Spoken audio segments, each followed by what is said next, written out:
looking downfield, launching downfield, going for it all! It is close!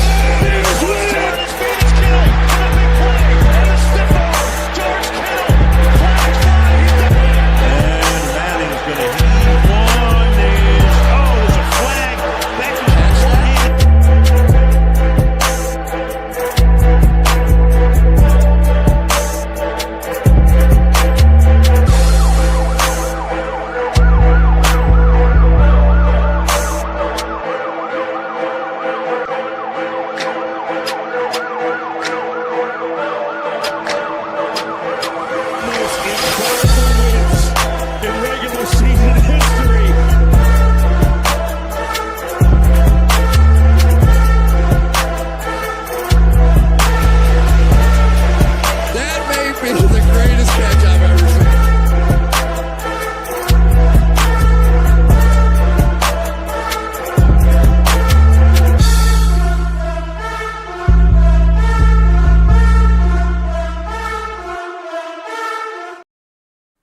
Ladies, gentlemen, and all those in between or outside of it, welcome to Monday Night Mock Drafts with Evan, right here on the Fantasy Football Network, coming to you every Monday evening until week 1 of the NFL season. I am your host, Evan Sather. Tonight, my guest is a fellow Bears fan who works for my favorite charity. He is a live event coordinator with Fantasy Cares for the Chicago Scott Fish Bowl live draft. He's also the man behind all those Scott Fish Bowl t-shirts that you buy every single year and always look fantastic. He's also a member of the Bear Report on YouTube. Please welcome to the show, Steven Johnson. Steven, glad to have you back on the show, my friend. How you doing? Hey, I'm doing fantastic. Greatly appreciate that intro, man. And I love seeing the DJ Moore touchdown as a part of that intro too. Hands down, one of my favorite moments from a year ago. And hopefully they're back and doing it again in 2026. Always love our man Classic Mike for getting that intro put together too. He's a New York Giants fan, so I'm sure that probably didn't sting too bad considering that we did beat them this year, but we don't have a rivalry. So it's good to have it, that he knows that was our favorite moment of last season too. Absolutely. But it's definitely good to have you with us here for especially on a holiday. So we're starting like 30 minutes later than normal for a special holiday time, but I don't know if this episode turns out to be more viewed than others that we've had. I might just keep it at 7:30 Central Time. We'll have to see, but yeah, Steven, I think I booked you about a week too early because I was really hoping that the Scott Fish Bowl scoring would be revealed by now, but we're thinking, rumor has it, it's going to be sometime this week. Did I hear correctly, Steven? I can't confirm nor deny that rumor, but I know it will be very, very soon. I know people are chomping at the bit as to when that is actually going to occur, but the SFB hype is officially here and moving and grooving, and I think we're all excited for it. I know we're all excited as well for the Chicago live draft and just getting everything off the ground. It doesn't feel like drafts are right around the corner, but 2.5 weeks from the first live drafts up in Minnesota. So it's a very exciting time for SFB. Gosh, I remember last year's like it was yesterday too. It really does not feel that long ago. I guess we did have a bit of a fast end of 2025 going into 2026. Last year's was so much fun in Chicago, too. I think we got a lot of good people to come out for it. This year, we're taking our turn to the suburbs way out in Bartlett. So that'll at least be an easy enough train ride for a Chicago guy like me with no car. So I think it's going to be fun to, get out of the city for a little bit. Take a little break from all the busyness that is the city of Chicago, which I'm sure you're all familiar with. Yeah, absolutely. And, we tried to make it easy for all of our city dwellers that were coming to the burbs and out towards the train. But awesome venue at Moretti's in Bartlett. We've got the full pizza buffet, open bar, and a ton of drafts. And we even have a tadpole draft this year, which is very exciting, where there's going to be some college drafting occurring as well. So very exciting opportunity to continue growing Chicago and everything that we have going on for SFB in the greater Chicagoland area. And ready to rock and roll. Video games being the theme again, making its triumphant return. And like I said, it comes fast. Like you said, it was here, it's here again. And you blink and you miss it. So you just got to embrace everything that comes with it over the course of these next couple months. I'm fairly new to Scott Fishbowl, so I missed the first round when we had the video game theme. So I'm glad that we got it back so I can at least enjoy it too. Because last year I think I joined at a good time when it was just the sports theme. I had to go Chicago Bears, even if I had the opportunity to go like Chicago Fire or Chicago Sky. But I mean, we're Bears fans. We can't turn down our team. No, can't at all. And it's a very unique setup this year for the divisions that we have in Chicago. It was definitely an ode to some of the stuff that I've played growing up. So when you're ready, you get a chance to get a little bit picky there versus sports. Take the Bulls, take the Blackhawks, take the Bears. Bring them all together. But it's fun doing the themes every year. The shirts this year have been a ton of fun as well. Putting all that together and getting that off the ground with a lot of different exciting ones. Mario, Final Fantasy, to just name a couple there. In addition to, I think we have over 50 designs already and more to come that are going to be dropping Wednesday on the Wednesday night hangout with Fantasy Cares. So be sure to keep an eye out for that. Ooh, yeah, and that's a good reminder, too. Look up Fantasy Cares on YouTube after this show, and please subscribe. That way, and hit their bell icon, too, so that you know when they go live and announce the merch drop. So that's going to be fantastic, Steven. I'm looking forward to it. I didn't look this up off the top of my head. Could you remind me what division you're in this year for Chicago? So I do not draft live. I made that mistake the first year that I ended up drafting or hosting the Chicago draft and said never again. This is not a smart idea.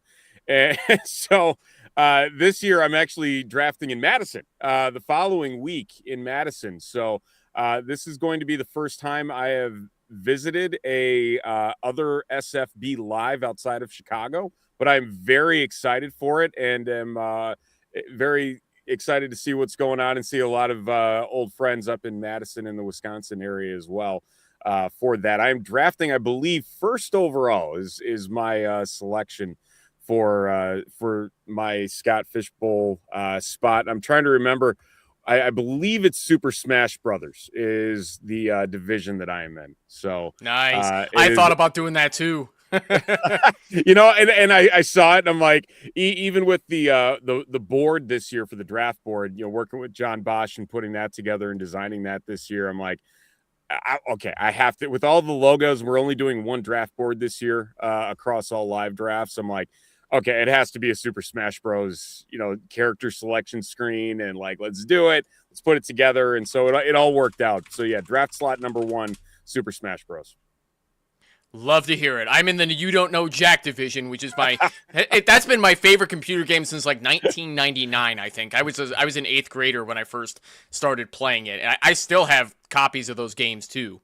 And it's hilarious because I had so many people like, what is You Don't Know Jack? I'm like, okay, like we definitely grew up on different parallels because like you, like I love those games. I still love those games. Cookie Masterson and just like the OG PC games. Like it was the OG trivia game on the PC. And Jackbox is a wonderful company. They put out a ton of great games, but that is the mother of them all when it comes to the lore of PC trivia.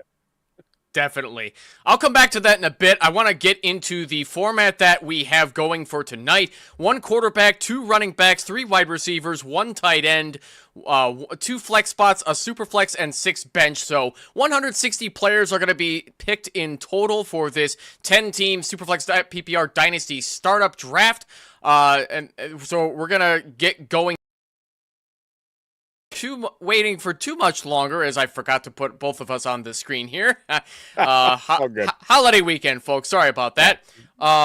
So we do have 2 spots open. Looks like one of our guys left. So if any of you would like to join in, the sleeper link is in the comments. Feel free to jump in and draft with us. But in the meantime, Steven, are you ready, my friend? Let's do it. Let's rock and roll. Gonna hit start right now. We're gonna I guess we'll have to live with team 1, just auto drafting Drake May #1 overall for a dynasty startup. But I'm gonna stick with Bijan Robinson because I love getting my stud running backs as often as I can. So Interesting to see Drake May go out the 101 in a Dynasty startup. Do you think at this point, Steven, there's a strong case to make that happen, considering what he proved last year? My biggest thing with Drake May is I want to see a situation in which he faces a more difficult schedule. And I know that he's going to have a decent go of things just being in the AFC East overall, and that not being the strongest of divisions when you're dealing with, the Dolphins and the Jets in 4 of your 17 games a year. And then you have the cycle of everything that goes into, which division in the AFC and the NFC you're going to play. I think there's going to be a little bit more coming back down to earth for the Patriots this year, but still, he showed a decent amount of play that makes you say, okay, confidence as far as a top 3 QB, I can live with that. Yeah, no, I could absolutely live with that as well if that was my team in that slot. I guess I'm in the camp of never believing in easy wins for any team in the NFL just because the game is brutal. Anybody can beat anybody on a good night. And you do still bring up a good point, though, about playing the Dolphins and the Jets twice a year, where I can't even tell you the last time either of those teams beat the Patriots. It's just been so long. Maybe it's been so long, or maybe when they had their Gerard Mayo season, maybe there was a win or loss here and there. I can't remember off the top of my head, but they did lose to the Raiders and lose to the Steelers, which definitely hurts. But, I guess I fall in that camp of like, there's no such thing as an easy win. You got to take everybody seriously, even if they're just total ass on paper. I'll be honest too, Steven, like even against the Browns, like we crushed them last season, our Bears, but I mean, like I said, anybody can beat anybody. I still worry about losing to a bad team like that. And you get to a point where you look ahead to certain teams as well, and you say, okay, we definitely overlooked this.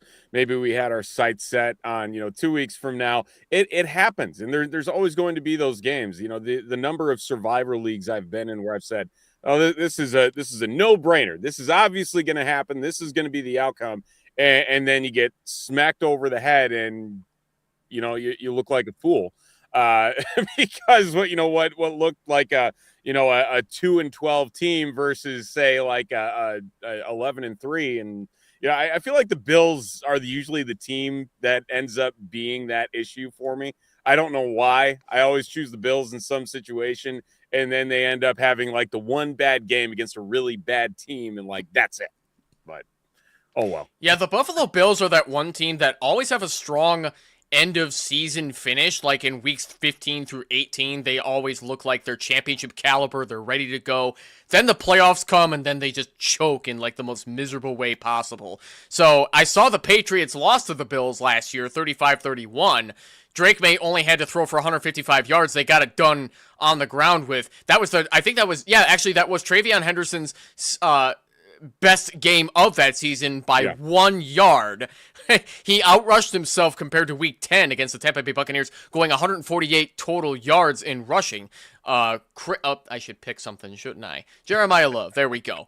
So I did turn on third round reversal. My bad. I should have. We have third round reversal? Oh, okay. This is new to me. I don't remember turning that on. Maybe it was turned on for me. I'm sorry, folks. You're good.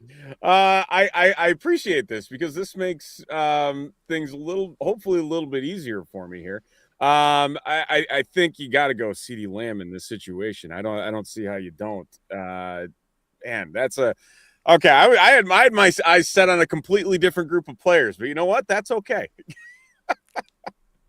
So, yeah, my apologies, too, for not getting that right in the first place. Like I said, I don't remember turning that on. But so you mentioned that now it's a different set of players now that you realize that it's a third-round reversal. So, yeah you go CeeDee Lamb. You got your quarterbacks locked in. For Dynasty startups, Steven, I'm in the camp of not rushing for quarterbacks right away, even in SuperFlex. You locked yours in right away. Is it smarter to go with you're getting your quarterbacks early if you want to be a good team sooner than later, or can you push back on that like I have? I think it's really a matter of where you're drafting from, and honestly, like if there is a third round reversal, because that does shake things up significantly. The last thing you want to do in a super flex league like this, even if it is only 10 teams, is have a quarterback that is just completely unproductive. And I think that is get stuck on the wrong end of a streak, and specifically to quarterback, that can turn ugly really, really fast. And in this instance, for me, sitting there at the 10th pick, like if I'm able to sit here and take a guy that's that in Lamar Jackson and then double that up with a Jaden Daniels, two guys that are going to be very run heavy as well. They're going to be able to pick up yards on the ground. Like that's significant for me to go in and say, all right, there's an extra upside here, and I can put QB to rest for a few rounds, unless somebody falls, and I feel like I really need that depth at the position just because of the additional injury risk that could occur for both of these players. But I feel really good with both of those and the running upside that they both have. For sure. I mean, yeah, to grab both of those guys is fantastic. So, Steven, I appeared as a guest last week on the Dynasty Pylon podcast, in which there was a question that was put in the chat pertaining to Lamar Jackson, whether or not there was any substance behind rumors that are they going to look into maybe trading for or drafting his replacement to move on from Lamar after a couple of years. And to me, I read that as a sign that there are still a lot of haters about Lamar Jackson acting like he's a bad quarterback for some reason. And I just went off straight into my microphone, be like, all right, listen, you guys, there's nothing wrong with Lamar Jackson. He's a perfectly fine quarterback. Wow. So at this point, Steven, to grab a not so much older quarterback like a Lamar Jackson, he's 29, he's been in the NFL for 8 seasons. I think there's also some fear that he's going to be losing a lot of rushing upside, being that he is getting up there, he's pushing 30. He only took 67 rushing attempts in 13 games last year. Being that now we've got Jesse Minter taking over the show for the Ravens, what do you think this is going to mean for Lamar Jackson? Is he going to see less than 100 carries per year from now on? I think that there's the possibility that does exist, definitely. My biggest thing with him is the fact that they invested so heavily in the wide receiver position that it feels a little bit more comforting, for me at least, to say, okay, this is something that, they can work with, they can do and move forward with here. I should probably pick 2. I was looking at Kenneth Walker, and I just realized he got yanked from my queue here. Breece Hall getting an extension with the Jets. I think if they're able to turn something around, that's definitely helpful. Wide receiver here. Let's see. Oh man, this is the point of the draft. I don't really care for much of the wide receivers, and I'm going to be a homer here because I think he's going to have a huge breakout second season, and that's going to be Luther Burden. I know this is a significant reach to an extent, but I do like Luther Burden in everything that Ben Johnson is building in the Bears offense this year. Yeah, I'm with you on this too. I think at this point, to invest in both Rome Odunze and Luther Burden, it's more of a take your pick type of thing.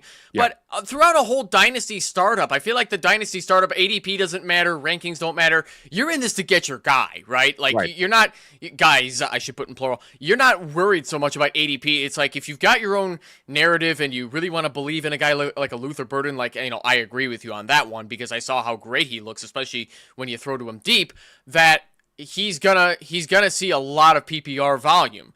But do you think that Rome Odunze is going to slide in very well as DJ Moore's replacement as a good possession receiver?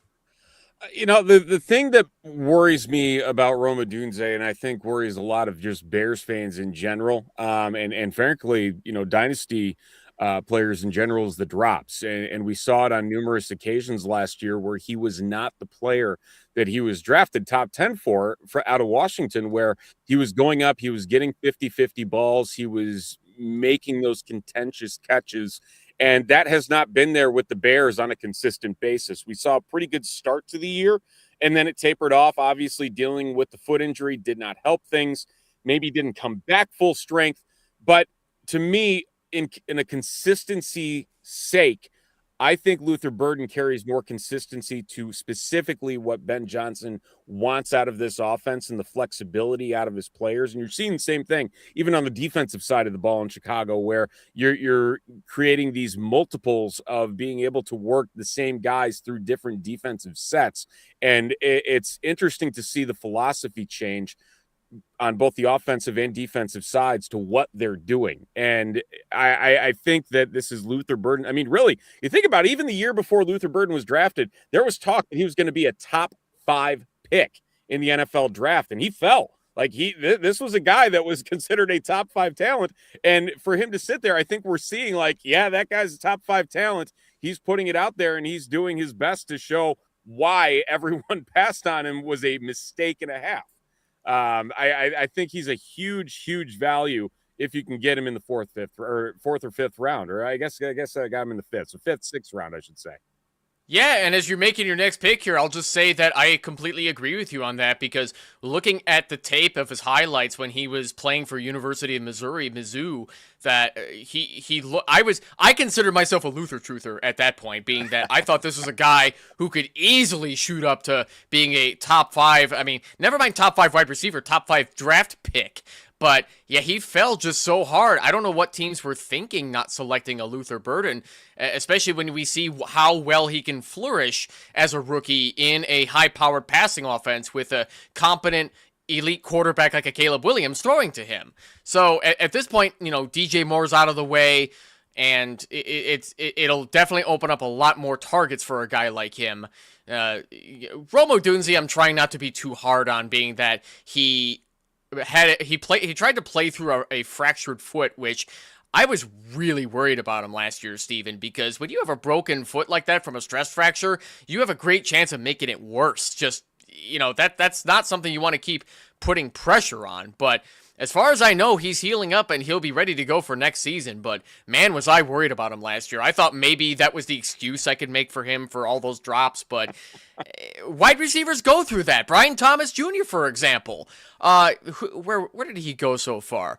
Brian Thomas Jr. looks like he hasn't been taken yet. I don't see him taken yet, but he's definitely a guy I want to buy low on with all the drops that he had last year. He's due for a bounce back year. He showed what he can do as a top wide receiver in a Jaguars offense, even if it's not always Trevor Lawrence throwing him the football. What do you think, though, Steven? Is this his year? There's something about that Jaguars offense that I don't like. I don't like anything about it. I will say there are values. I'm like, okay, I'll take a waiver on this, but it didn't make any sense to how that entire offense operated, and for Brian Thomas Jr. to kind of not show what I think everyone expected him to in year 2. It didn't make any sense to me. But when Jacoby Myers, Parker Washington are your main competition there, aside from Travis Hunter, something's got to click. And I don't, maybe just by a force of what else is there, okay, maybe. But if there's a couple other guys on the board here in this realm, and I see it, you just picked them up there, so I totally I mean, that's great value there for him. But I just compared to some of the other guys around there, like a DJ Moore or honestly, I'd even take Jalen Waddle like over Thomas. Like there's certain things where I like the fresh starts over something where, okay, he's got the same situation, he's got the same coaching staff, he didn't perform. So what is the holdup? What are we missing here that isn't making sense for us?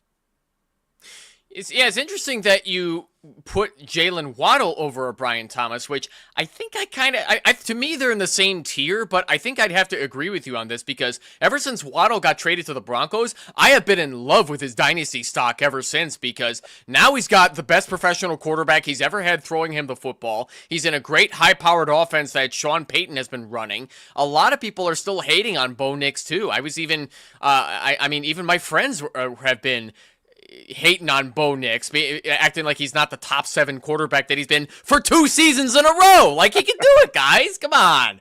As long as he gets to throw more than 550 times, I'm looking forward to seeing how much Jalen Waddle's going to eat in that offense. Yeah, no, definitely. I'm going to take another player here that I really love, and I know I just trash talked their offense. Bashal Tutin. I'll take the upside on Bashal Tutin in the 9th. I don't think there's going to be a struggle beating out Chris Rodriguez for touches in this offense. And I think there was enough last year to where Tootin could be that guy if given the opportunity. I know just looking at the standard stat sheet, it wasn't flashy by any means. I don't think he even averaged 4 yards a carry, but by youth, I think there's an opportunity for upside and the ability to track down a decent amount of carries just out of that backfield, given the way that the Jaguars have run the ball, aside from passing the ball. Yeah, it's interesting to hear you also being a Bashal Tootin truther, just like our good friend Kendall VanDerBilt, also on the Fantasy Football Network. I don't hate Bashal Tootin, but I still think this is going to be a full-blown running back by committee in Jacksonville, being that Tootin kind of reminds me of DeAndre Swift in some ways, but just not quite as talented. He's got those bursts of speed which make you fall in love with him, but I'm still worried about ball security in the NFL. He didn't fumble much at all in the NFL last year, but if he's given more work, I'm worried that that's going to come out and he'll prove to be a liability, which will lead to him getting less playing time, more touches for Chris Rodriguez and whoever the hell else they have lining up behind him. LaKeith Allen, maybe? I mean, who else is in that backfield, though, right? Yeah, there's not much. There's not much at all, and I think Amir Abdullah is also there. So it's it's very similar to even just kind of how the Bears were last year with their running back room that all of a sudden looks a lot more consistent with what they've got. But for me in dynasty startups, running back is the one position that I'll be willing to say, okay, let's get one solid guy and then get a bunch of dart throws afterwards. Let's get some solid production players at wide receiver and solidify some of the other positions that make you say, okay, I feel good about things. So if things go south, running back should be the easiest to refill in a given situation. So that's kind of how I view things, especially on the turn here as well, where it just makes more sense to take a few more dart throws, especially 3 wide receivers. That's the other big thing here. That you don't necessarily want to ignore that as well. Most definitely not. So Classic Mike, our good friend here on the Fantasy Football Network, also likes Chris Rodriguez because of his value and this running back by committee that we're expecting. I mean, I wouldn't go as far as to say that I like Chris Rodriguez, but somebody's got to lead that committee if that's what it turns out to be as you're making your next pick here, Steven. So, yeah, I mean, if you want to take a shot on a Bashal Tootin like you did at the 901, I don't blame you. There's some possible PPR upside that Chris Rodriguez is not going to offer. Yeah, and even in this sense too, where I shouldn't have opened my mouth because the two guys in front of Mike and Andrew went and sniped my two boys there at running back. I should have kept my mouth shut until I picked here. But I'm gonna go with more upside in terms of contract guys and how things have worked out so far. I like this guy over the youth that's been drafted, J.K. Dobbins. I don't know what it is with the Broncos, but they cannot quit J.K. Dobbins. And I think last year everyone was so hyped on the R.J. Harvey train, and the fact that Harvey did not really take the ball and run with it after Dobbins got injured, that they were so enamored with Dobbins, they were able to come back and say, all right, here's another $20 million, come back for 2 years. He's going to get some playing time. He's going to give you some value late. And I know that he is an injury liability waiting to happen. But when he is healthy, he's definitely one of the best running backs in this tier in terms of what he can do and what his team believes that he can do. Most definitely. And as soon as I make my next pick here, I'll get into what else I want to add to that. I'll just, screw it. We'll grab Algier there too. So the Broncos' backfield situation is interesting. I passed on R.J. Harvey 4 rounds ago, being that I don't want anything to do with R.J. Harvey. I do not believe in him. He looked terrible, like you just said, when J.K. Dobbins went down with injury. And Now they spent a 4th-round draft pick on Jonah Coleman, which tells me that I think they want to put some more pressure on these two guys that they have, being that I don't think R.J. Harvey is the guy. I know that Sean Payton hates fantasy football just like Bill Belichick, and he's going to deploy as many offensive weapons as he can regardless of your fantasy team. I don't know what just happened here to our board. I don't know if there's an internet issue here. My apologies, ladies and gentlemen.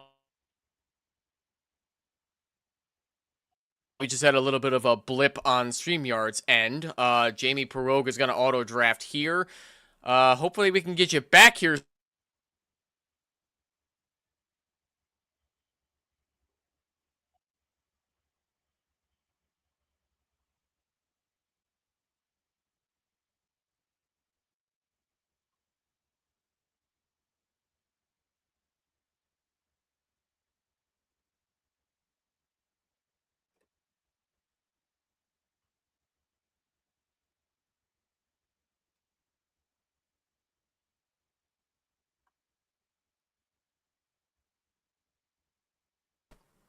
That I don't know what the heck just happened. My sincere apologies for that one. I have never seen that happen before ever. It must be a holiday curse or something. I wasn't sure if it was on my end. I got really confused for a second. But yeah, no, the board got a little wonky. And I definitely okay, it auto drafted Hunter for me. That's okay. I wasn't sure what was going on. Another guy that I think is going to take some snaps, shockingly, out of this backfield. Another running back by committee. I love Rico Dowdle in Pittsburgh. I think he's another guy that has an opportunity to rock and roll. I thought about grabbing Rico Dowdle on top of my Jalen Warren pick, but then I remembered I have Jeremiah Love, so I'm like, you know what? I'm going to wrap up Tyler Algier because I know Algier is also capable of a 1,000-yard rushing season, just like Rico Dowdle has for the past two. Granted, it's been a few years since Algier did, which was, after they, actually, I think it was before they drafted Bijan Robinson and was like, yeah, we don't want to roll with you. Sorry, bud. But he can do it if you give him at least 200 carries. So I think Jeremiah Love is going to shine here, being that he's a number 3 overall pick. But yeah. I don't mind having the insurance just in case. It's interesting to see just what, the fact that you have Algier going from the Bijan to the Love situation, it's very unique. And I think it's created some animosity towards Algier as well. That, okay, it's like, oh, great. Now he's going to steal carries from this guy after, being a workhorse with Bijan and not having him the opportunity. It's like, after a while, you just kind of have to wonder. That's really not the NFL these days. When you think about it, in the grand scheme of things, you got guys like Ashton Genty, James Cook, Jonathan Taylor, Saquon.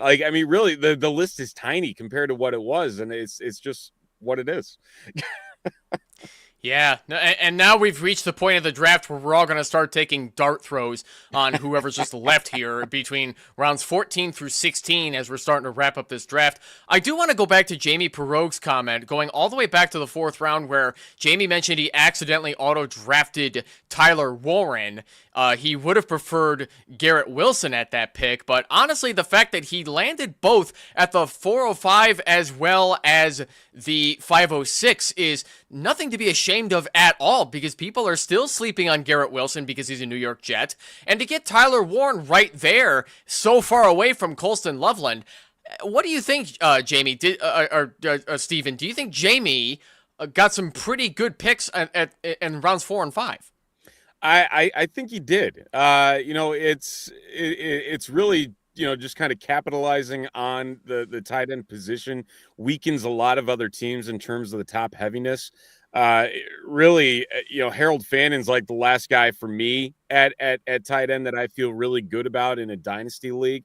And so the fact that you got 2 of them there and Garrett Wilson, when healthy, is able to adapt with just about anybody. And so I think we saw that a bit last year. There were, again, some injury issues that popped up and made you say, okay, what's going on now? What are we dealing with? And I think you're going to see, again, a healthy Garrett Wilson be able to adapt and play strong and well in that Jets offense again, even though it's, back with Geno Smith, who – all things considered, very accurate quarterback. I mean, this is a guy that led the league in completion percentage 2 years ago. A lot of people forget about that. Yeah, that's exactly where that landed as well. Speaking of completion percentage, I mean, that was not so much the case with a Jacoby Brissett, but at least the Arizona Cardinals let him throw for more than 40 times per game in a lot of instances. But I took him as my third quarterback at the 13-9. We're probably not going to be seeing Jacoby Brissett throwing 40 times a game anymore now that they got Jeremiah Love. That's probably a safe bet to make, right? You would think so, but I don't know about that defense. They might need to.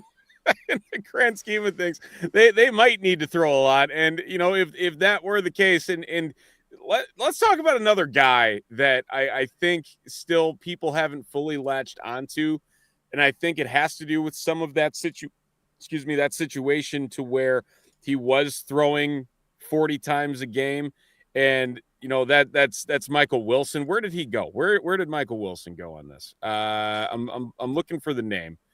Michael Wilson went at the 10-4, taken by one of the auto teams. picks.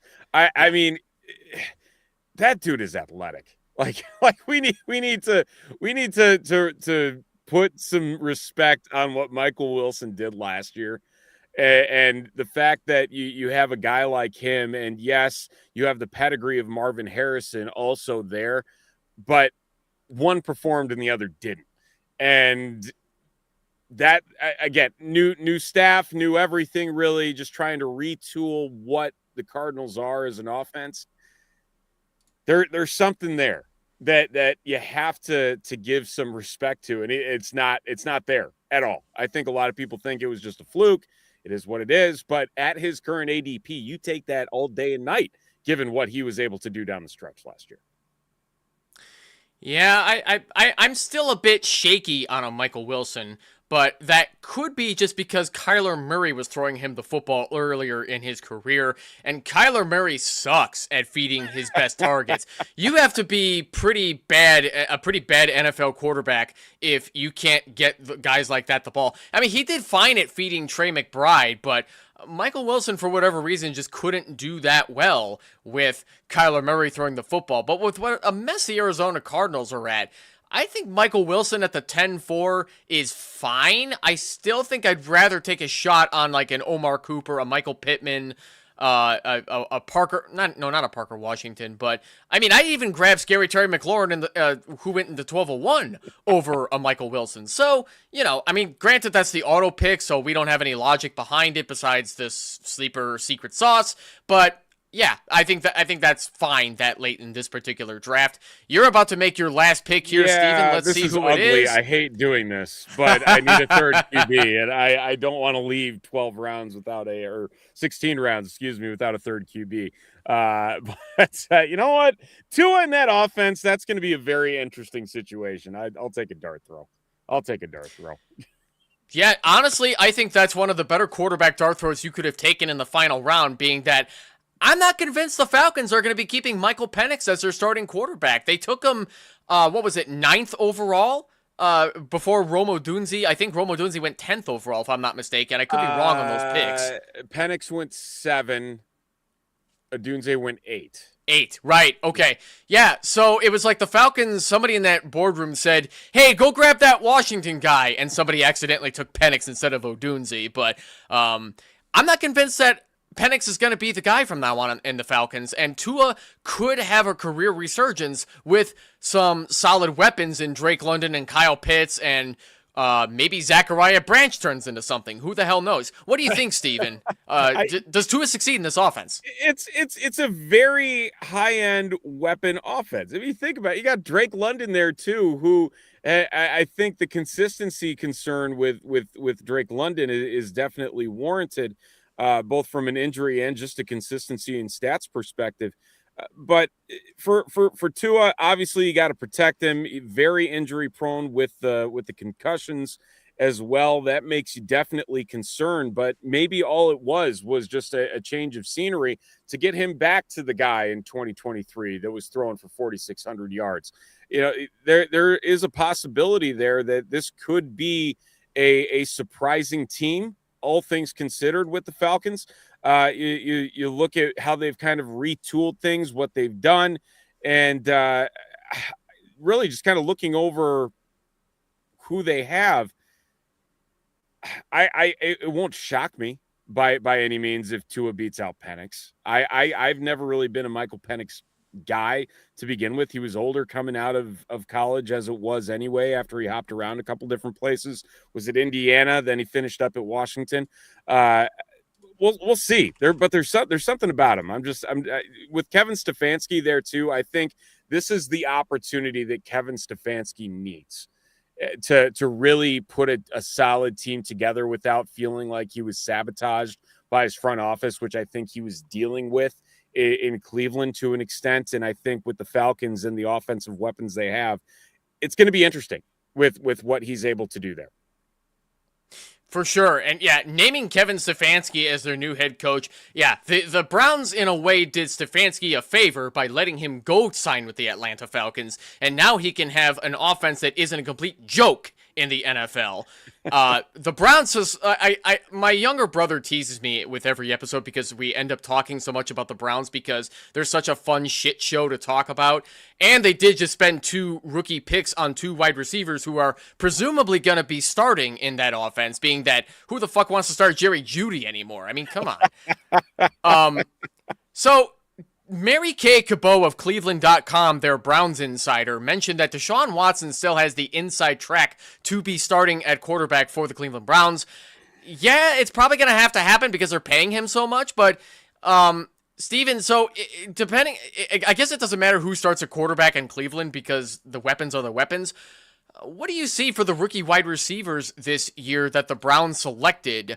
I'm trying to think, trying to figure out where they went. I don't see, because usually, I don't think they were I don't see any of them on the board here unless you do. But Concepcion went to the 1 slot at 8-1. And then Boston went to Brocal at 12-3. Perfect, thank you. Yeah, so Brocal took Denzel Boston at the 12-3. People are thinking that probably one of them is going to break out while the other doesn't. Concepcion might be like the return guy, and Boston's going to be the big body, like red zone guy. I don't know. What do you think about this whole situation, though, Steven, with this offense? I was really depressed when both of those guys ended up in Cleveland. Me too! I'm like, of all the places, I'm like, one, okay, fine, one. And then the second one, I'm like, are you kidding me? Like, what is happening? I was so disappointed. I wasn't the biggest Denzel Boston fan. I was definitely more of a KC Concepcion fan. And I tell you, it's for everything that Shedeur Sanders, Dylan Gabriel, that entire mess that was the quarterback room last year for the Browns, and everybody can say that, you know, Shedeur made advances and he was improving as the year went on. And can it get worse? I guess it could, but I'm not touching anything in that offense. I don't want, and it sucks. Like Quinshon Judkins, I loved him as a player. Obviously the injury was tough to watch. Outside of Harold Fannin Jr. getting the dump offs with everything, like I want nothing to do in that offense because I don't know what else to trust. That's the problem that I have is like Harold Fannin Jr. and nothing else, because at least I know there's going to be a bad quarterback that's probably going to have to be making dump off passes at some point because the offense is just not going to be able to operate for the first 3 quarters. And it's going to be the Harold Fannin show, which it was the majority of the time last year. Exactly. Harold Fannin saw double-digit targets 3 times last season in 16 games. He didn't play Week 18. 107 targets, caught 72 of them. He was mostly a possession receiving guy, being that, well, who the fuck else did they have at wide receiver? You know, he had to be that guy. Caught 6 touchdowns, fumbled once and lost it against the 49ers because the 49ers still have an unbelievable defense that comes through even with injuries. But we take a look at, like you mentioned, a Quinshon Judkins, or as our good buddy Classic Mike says, Junkins for whatever reason. He blames his Long Island accent, but I beg to differ on that one. But Judkins didn't get much in dump-off passes. He could see maybe 3 to 4 targets per game, but he in 15 games last year, he saw only 36 targets. So one can assume that Judkins is not the passing down guy in that backfield. He's the guy you're going to just punch it into and hope for the best behind that terrible offensive line that has Tevin Jenkins on it. The Browns can have him, thank fuck. Yeah, I didn't realize that Tevin Jenkins was the right guard still for them. I mean, Elgin Jenkins too at center, not the greatest, but and really, Quinshon Judkins might have to be that guy at some point. I mean, Dylan Sampson was terrible last year in anything that he did. I guess he was okay in receiving, but man, he was not good running the ball. Like, it was clear that if Sampson was out there, they were going to be passing. Like, that is what the struggle was. And I think there's going to have to be some adjustment to where Quinshon Judkins is going to get uncomfortable in those situations and is not necessarily going to be, the most consistent of players to that, but still an opportunity exists for him to add that to his game if he's able to bounce back from that injury. To your point, like there's not much else there. I mean, hell, the second tight end right now is Jack Stoll for the Browns. Now that Njoku's gone and off to the Chargers, there's nothing else there for the Browns at that position, which makes me say, okay, as long as they maintain anything resembling a decent offense that includes a tight end as a passing option, Harold Fannin Jr. should eat at some point. That's what I'm thinking too, because I'm not convinced that Boston or Concepcion will break out right away, being that I don't see how any of the quarterbacks in Cleveland are going to have time to get rid of the football in this new Todd Monken system when the offensive line can't block for passing downs. So they're going to have to rely on Judkins to punch the football, maybe get 3 yards in a carry and just get suffocated by defenses. Dylan Sampson only saw 40 targets last year, so I don't think the Browns rely on him much for passing downs as well. But yeah, we'll just have to see. Sampson was their kick returner last year. We'll have to see if that goes over to Casey Concepcion, being that he does have some good return ability. So a lot of question marks in Cleveland. So, I mean, if you took Concepcion at 801 or Boston at the 1203, they're not bad shots to take if you really want to grab a rookie. But, I mean, me personally, I'd still rather grab Brian Thomas Jr. like I did over here at the 8-2. Being that, we talked a bit about him. I think he's definitely due for a bounce back season, but tight end is interesting as well, because you grabbed Harold Fannin at the 6'10". I decided to take some shots on Kenyon Sadiq at the 9'9" and Oronde Gadsden at the 10'2". So yeah, we were just talking David Njoku. He's a LA Charger for one season. This looks like a 1-year rental to give Gadsden some more time to develop in the NFL. Gadsden had his streak, and then he fell off a bit.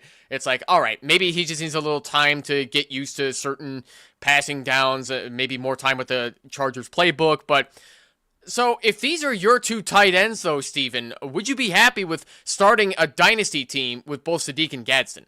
I do like Sadiq. I think he has a lot of upside, and there's the opportunity for him to be big in this offense, because really outside of what Wilson is in this passing attack, there's not a lot that makes you feel comfortable about what the Jets are as a team. So I think there's a strong piece there. Gadsden, like I loved Gadsden, and like seeing Njoku go there, I'm like, really? We're doing this? Like, come on. Like, it soured me a little bit. I still think Gadsden is an upside player. I know he cooled off a little bit after that strong stretch, but he still, performed okay down the last couple games. I think he had a big one against Houston, but there was a cool down stretch that made you say, all right, like there's obvious flashes there. But I think for Sadiq, that is definitely a guy I would feel comfortable coming away with. And that's the other thing, is you look at the other tight ends that are going in this realm right now. I mean, Kyle Pitts, how often have we been talking about Kyle Pitts? I feel like it's been 10 years we've been talking about Kyle Pitts, but I know it hasn't been that long. Sam Laporta, great rookie season. What happened there? Jake Ferguson, been talking about him for a while. Dalton Kincaid, kind of the same thing. And then Brenton Strange at 12-6 a couple rounds later. It's like, okay, like fine, but Jacksonville added a couple of tight ends in the draft, and so you have to sit here and say, where does he fit in all of that? It's a very murky situation, but I think Sadiq carries the most upside out of that group of 7-8 names. Yeah, he's definitely the most talented tight end that came out of this rookie draft class, and I think he's going to be losing a lot of dynasty value because he's got the NYJ tag on him. He's got that Jets stank on him. People don't want to touch the New York Jets for whatever reason because they automatically associate that with a bad offense. And they're also saying stuff like, oh, well, Geno Smith is their quarterback. He sucked last year with the Raiders. Yeah, because he was playing for the fucking Raiders, people. He didn't really have a lot of time to get rid of the football. Brock Bowers played through injury, and they didn't have a wide receiver that was worth a damn. And then they freed Jacoby Myers to go be opposite Brian Thomas Jr., thank goodness. But yeah, I think Sadiq is going to have a great chance to help out somebody like a Geno Smith in a Jets offense that's probably going to struggle a lot again this year, but there should still be some PPR upside for somebody as young as him, being that, I mean, the other tight ends in this draft, I just don't really have much faith in any of those guys. I know there's going to be people who are Eli Stowers truthers, but I don't have a lot of faith in Stowers either, despite the athleticism. I just don't see how he gets fed. There's a lot of mouths to feed in that Philly offense. Yeah, it's and really, I think there's a lot of questions too about what that offense is specifically going to look like once even training camp gets here. What is happening with AJ Brown? Somebody tell me what is going on with AJ Brown right now. Is he staying? Is he going? Nobody knows. I thought for sure he would have been gone by the draft. Did not occur. And so he's still there. That has been a thorn in the Eagles' side. And, it's clear as day that it's probably best for both to move on. But what do you do in that situation? And how does that affect that tight end room as well? Because with Devontae Smith and A.J. Brown and Dallas Goedert, even when there were games missed, there were significant funnels going to specific players that made you say, okay, the opportunity is there. And I think you're going to see a significant ADP shift once that does occur. And if they're not able to backfill that, because Hollywood Brown, I don't think is going to be it in terms of somebody that can step up into a role if AJ Brown does leave, because Hollywood Brown's Hollywood Brown. Yeah, he's shown some flashes in KC. Again, injury issues makes you wonder what's going on. I don't feel all that great about picking players, and even with the struggles we saw last year with the Eagles offense, and even what Saquon was unable to do after a big previous Super Bowl season.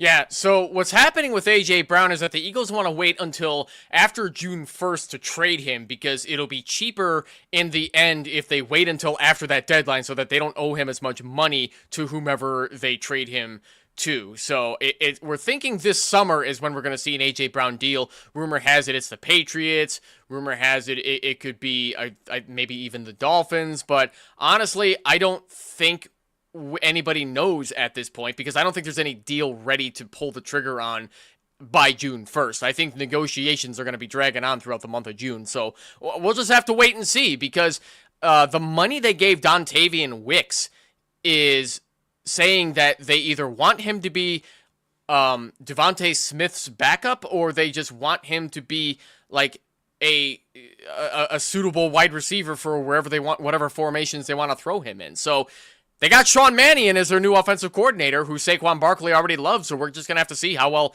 it runs now that it's not Kevin Patullo anymore. Oh, God. Yeah, it's, I tell you, it's a very fast fall from grace with everything that they dealt with there, but we'll see if the bounce back's in store. For sure. Classic Mike also says in the comments, can we make this a league, please? So in the sleeper mock draft chat, T. Hummel was also complimenting how well these picks were going too, if only all of his drafts went just like this as well.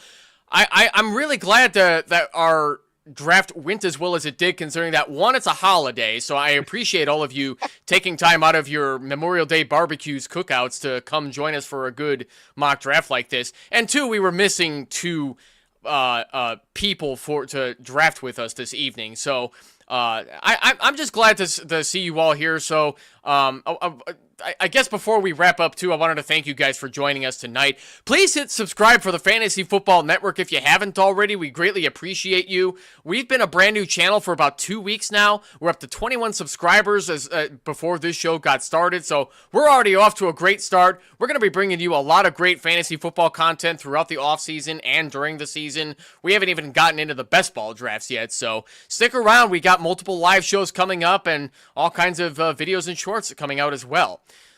So, Steven, as we're starting to wrap up the show here, I will ask you the same question that I ask everybody else I bring on here. Who do you feel had the best Dynasty startup draft? Ooh, man, there's a couple on here I really like the aggressiveness of. I'm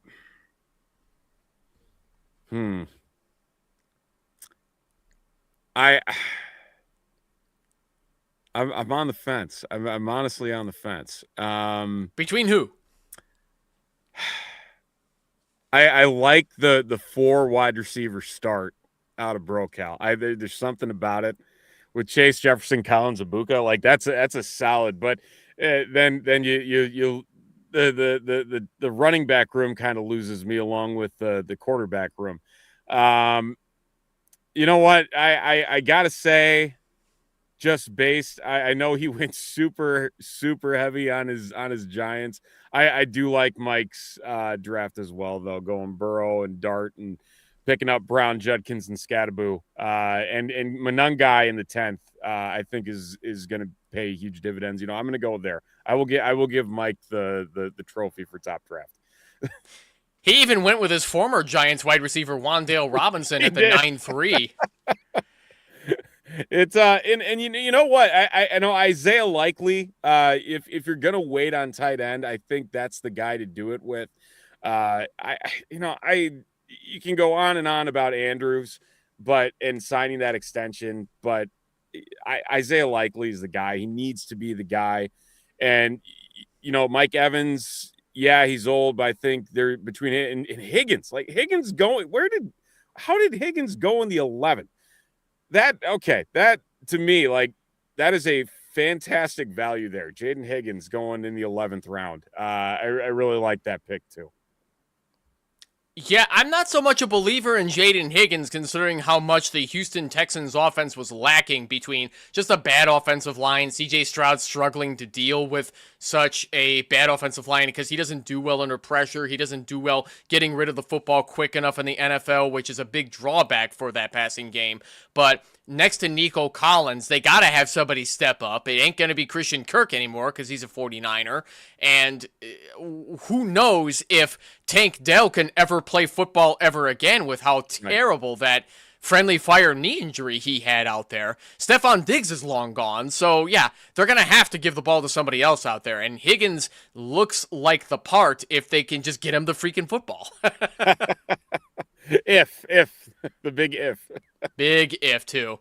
So as we're going to start to wrap up the show here, so ladies, gentlemen, and all those in between or outside of it, this has been another episode of Monday Night Mock Drafts with Evan.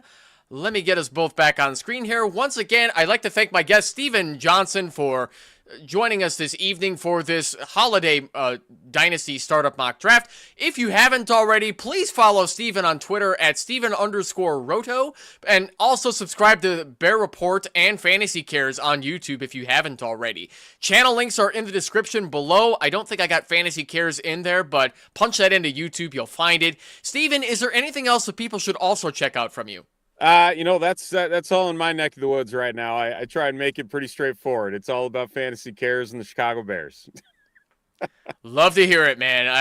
I'm looking forward to even more as this offseason goes on. Fuck the Tyson Bagent trade rumors. I don't know where those are popping up from, but he ain't going anywhere this year, man. He's got a $5 million dead cap. They're not going to let him go so easily. Hey, if it comes back with a second-round pick, I'll gladly send him off wherever. If somebody pays a second for him, ooh, am I gonna have fun on it? That was the rumor, and I'm thinking, there's no way this is gonna happen, and obviously it didn't. But I'm saying, like, you'd be dumb not to. Like, what are we doing? If I'm the Miami Dolphins, man, I think I'd rather take a shot on Bagent over Malik Willis. I'm just saying. A lot cheaper. Lot cheaper. Way cheaper. So, folks, we're going to go ahead and wrap this up. Be sure to tune in next week for a surprise mock draft with the great Tom Kucinich of the High Stakes Fantasy Games on the Fantasy Football Channel on Sirius XM Radio. You will not want to miss that. This has been Monday Night Mock Drafts with Evan signing off. Have a great evening, everybody. Happy Memorial Day to those of you with family members who have fallen in service with our armed forces. We'll see you all next week to kick off in June. Take care.